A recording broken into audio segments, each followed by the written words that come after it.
Rising brethren, this is Big Judah coming to you guys from California. Before I begin, give all praise to the Most High Yahweh. Acknowledgement to the earthly mother, who is wisdom, who is the Holy Spirit. Acknowledgement to Yahweh Shai. Prayer to the Most High blesses this lesson this evening. Gives more knowledge and understanding of the events of the past in order to understand the events that are currently happening on the earth, so that we get a much better understanding of the things that are soon to come on the earth. We're going to try to do this next topic in 3 videos. So we're going to have a part 1, part 2, and part 3. I'm going to try to do all 3 today. So it's going to be a couple of shorter videos to kind of set the groundwork for what's going on here in the 3rd video today. So let's pray the Most High gives me the time and to be able to finish up these 3 today. Because as you see, every single day now, more things are happening. People are realizing, even with this death of Kobe Bryant, they're finding all of these things that was all these predictive programming. Before I even started this video on Instagram, someone had posted a commercial with Kobe Bryant and Kanye West. And I think Kanye West was being taken up in a helicopter. And Kobe Bryant was looking at a ball. And it stopped at 41, which was his age. And he threw the ball at the helicopter, and the helicopter exploded and fell to the ground. See, now as you've been awakened by the Father, you can definitely understand, you can definitely see the matrix that we are in. You see how everything is already pre-planned. There's no such thing as chance.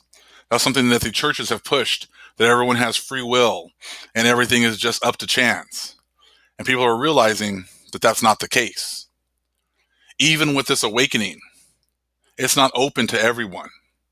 It's only open to the ones that the Father has called. Some brethren will get, some information, and that's where the Most High will leave them. Some will get more. That's where the Most High will leave them. Some will get even more than that. But it's all predetermined. I was blessed to be able to get this set of books, and I'm bringing you guys some of the information. I barely got the books yesterday, and it just fits in with what is going on. Some brethren had made a video talking about how everything that you needed to know about the 10 tribes is in the Bible. And we know that's not true, because the records of what happened to the 10 tribes and how they have fulfilled the curses of Deuteronomy were not talked about in the Bible, but they are talked about in history books. And when you know what key words to look for, you can find them. We're going to be reading a little bit from this book right here. One of the subscribers emailed me a while ago and brought this book to my attention. And we just purchased it a couple weeks ago, and we're waiting for it to get here. And it just got here, and you're going to be amazed at all the information that's in here and how it fits with everything that's going on right now. This is what the cover looks like right here. Okay. It's like a 4-volume set. Okay. It's called A History of the Life and Voyages of Columbus by, Washington Irving. All right. And we're going to talk about today how this was fulfilled over here. How Deuteronomy 28 and 29, and how they actually even use some of the terminology from here in this book. Part of our curses for not following the Most High was, let's start at 28. The Lord shall smite thee with madness and blindness and astonishment of heart. And thou shalt grope at noonday, as the blind gropeth in darkness. And thou shalt not prosper in thy ways. And thou shalt be only oppressed and spoiled evermore. And no man shall save thee. Okay? Now, if, which we already know, the people that were here, the so-called natives, that they like to call them, were Hebrews, then they would already know that these curses were going to befall them. They would have already passed this tradition down from generation to generation, because that's what our people did. They wrote things down. They passed, things down orally, and there should be some records of that happening. Well, in this book, you're going to see those records right now. I'm going to read a little bit from here. We're going to start right in the middle, okay? And this will be on page 278. Okay, it says, in this way was the yoke of servitude fixed upon the island, and its thraldom effectually ensured. Deep despair now fell upon the natives when they found a perpetual task inflicted upon them, enforced at stated and frequently recurring periods. Weak and indolent by nature, unused to labor of any kind, and brought up in the untasked idleness of their soft climate and their fruitful groves, death itself seemed preferable to a life of toil and anxiety. Now, the natives here weren't used to this tough or hard labor because they were still living under the blessings of the Most High. The Most High, as long as we followed his ways, he would provide for us. So therefore, for our people to do this kind of hard work wasn't necessary. But when the curses come, all those blessings were taken away. And our people were realizing exactly what is happening with the arrival of the Spanish. They realized that the covering that the Most High had given us being a holy people and being separated, was no more. And our people were coming to that conclusion right now. So let's continue. They saw no end to this harassing evil, which had suddenly fallen upon them. No escape from its all-pervading influence, no prospect of return to that roving independence and ample leisure, so dear to the wild inhabitants of the forest. The pleasant life of the island was at an end. The dream in the shade by day, the slumber during the sultry noontide heat by the fountain or the stream, or under the spreading palm tree, and the song, the dance, and the game in the mellow evening, when summoned to their simple amusements by the rude Indian drum. Okay, so the blessings that they had been given by the Most High, as long as you followed him, you would live in leisure. The Most High would be taking care of your needs. That was all taken away. Now I find it very interesting that they would use these words in the next sentence. They were now obliged to grope day by day, with bending body and anxious eye, along the borders of their rivers. So they're going to use the word grope because now everything was taken away from them, their leisure time, and now they were forced to do all this hard labor. So let's read that again.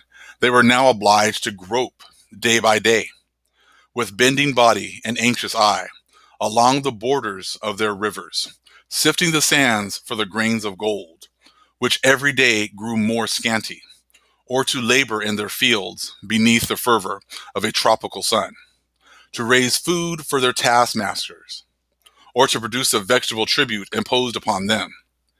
They sunk to sleep weary and exhausted at night, with the certainty that the next day was but to be a repetition of the same toil and suffering. Or if they occasionally indulged in their national dances, the ballads, to which they kept time, were of a melancholy and plaintive character. They spoke of the times, let me see if I got all that. They spoke of the times, yes, okay, that were past. The white men had introduced sorrow and slavery and weary labor among them. Now, so they knew that the white man had came over here and that's what they were bringing. They were bringing the curses. They're well aware of this. These are things that you're not going to find in the Bible when you hear people talking about everything you need is in the Bible. This information about what happened to the 10 tribes and how the curses fell upon them, you are not going to hear. You're not going to hear that. You're not going to hear the accounts of the 10 tribes and what the things that fell upon them in the Bible. Therefore, you need to go to other places. And they're actually using some of the actual same language that you would even find in the Bible because they knew exactly who they were coming to get.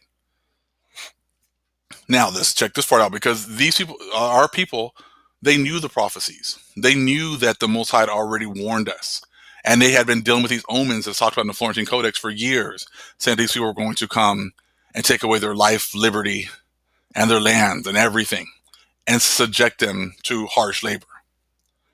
So right here it says, and they rehearsed or pretended prophecies handed down from their ancestors, foretelling the invasion of the Spaniards. The strangers should come into their island, clothed in apparel with swords, capable of cleaving a man asunder at a blow, under whose yoke their posterity should be subdued.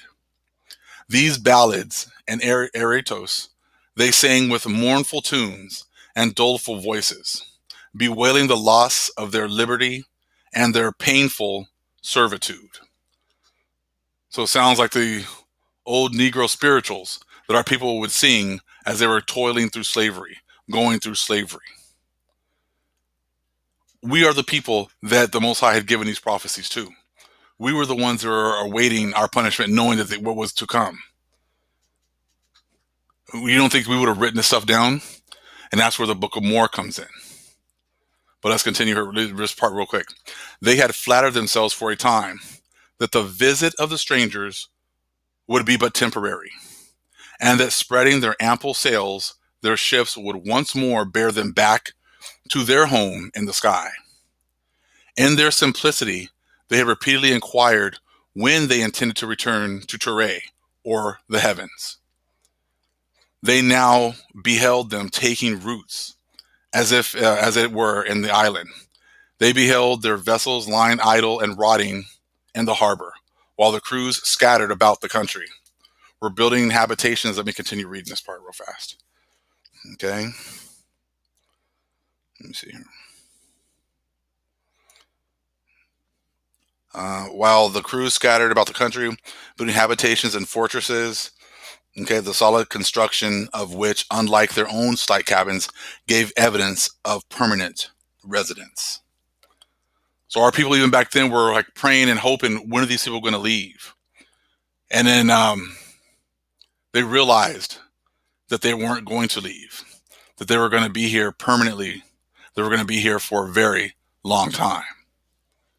Fast forward till today, we're seeing the Most High shake the foundations of the other nations.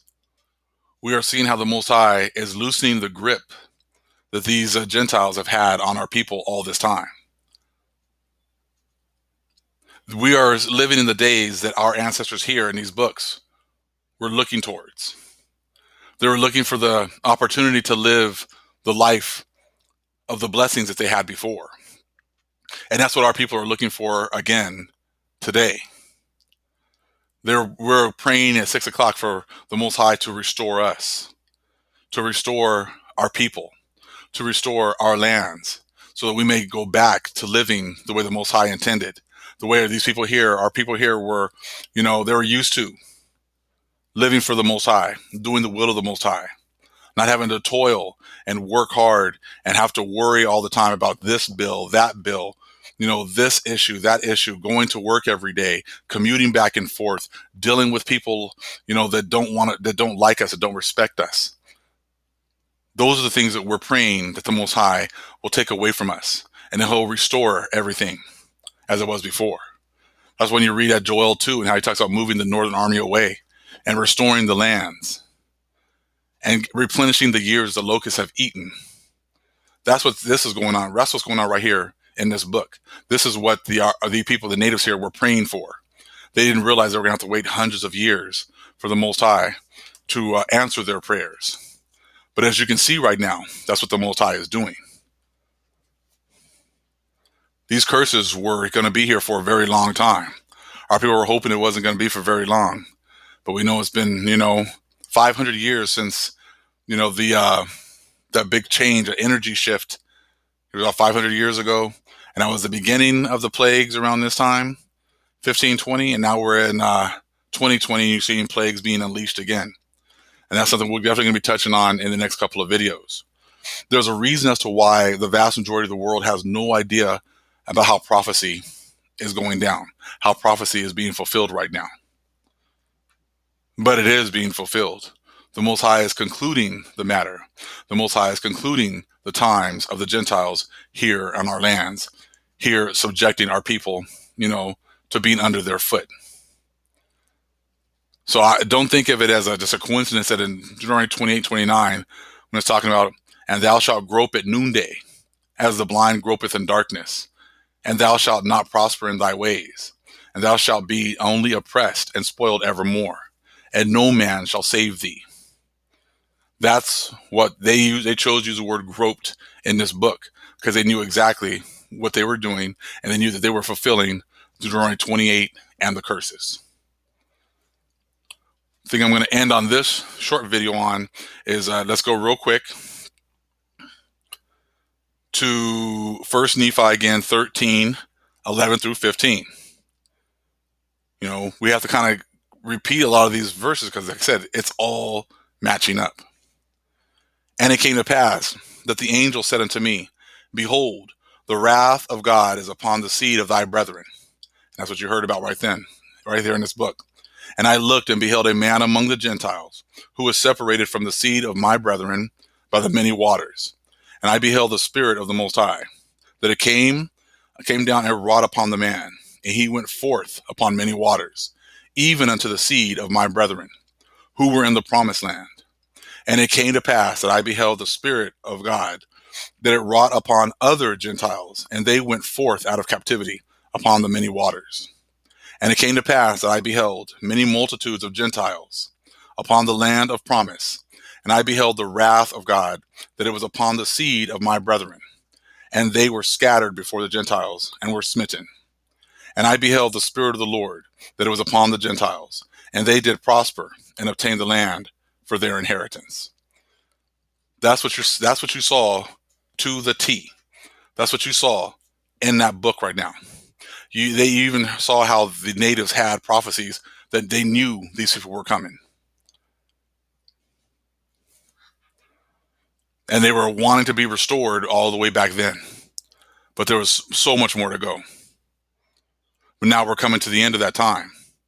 And that's why you're seeing all these signs coming up. And we'll be getting to that shortly with some more videos. All praise is to the Most High, Yahweh. Acknowledgement to the earthly mother, who is wisdom, who is the Holy Spirit. Acknowledgement to Yahweh Shai. Shalom.